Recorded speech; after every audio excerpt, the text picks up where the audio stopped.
தனுசு ராசி நேயர்களே, உங்களுடைய ராசியை ராகு பார்க்கின்றார்.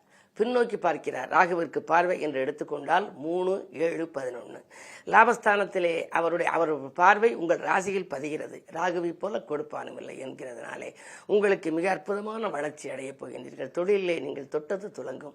எதை எந்த நேரம் செய்ய நினைத்தாலும் செய்ய இயலும். ஆதாயம் தரும் தகவல்கள் அதிகம் கிடைக்கிறது. அதே நேரம் 9ஆம் இடத்திலே கேது இருப்பதனாலே பூர்வீக சொத்து தகராறுகள் அகலும்.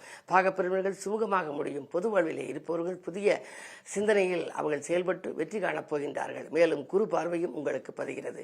11/5/2025 சப்தமஸ்தானத்திலே வரக்கூடிய, அதாவது குரு மிதுனத்திலிருந்து உங்கள் ராசியை பார்க்கின்றார். குரு பார்க்கக்கூடிய நன்மை என்பதனாலே இந்த குரு பயிற்சியின் விளைவாகவும் உங்களுக்கு நன்மை கிடைக்கும். பிறகு உங்களுக்கு அடுத்த குரு பயிற்சி உச்சம் பெற்றிருக்கிறார். ராசிநாதன் உச்சம் பெற்ற அஷ்டமத்தில் இருந்தாலும் கூட உச்சம் பெற்ற குருவால் அச்சமில்லாத வாழ்க்கை உங்களுக்கு அமையும். எனவே உங்களுக்கு கல்விக்காக எடுத்த முயற்சி, கலைக்காக எடுத்த முயற்சி கைகூடும். உத்தியோகத்திலே புதிய திருப்பங்கள் ஏற்படலாம்.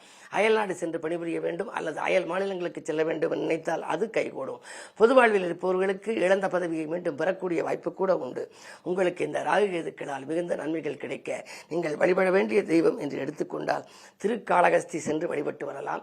கீழே பெரும்பள்ளம் சென்றும் வழிபட்டு வரலாம். கேது ஸ்தலங்களுக்கு சென்று வழிபட்டு வந்தால் கேட்ட இடத்தில் உதவிகள் கிடைக்கும். கீர்த்தியும் புகழும் கூடும்.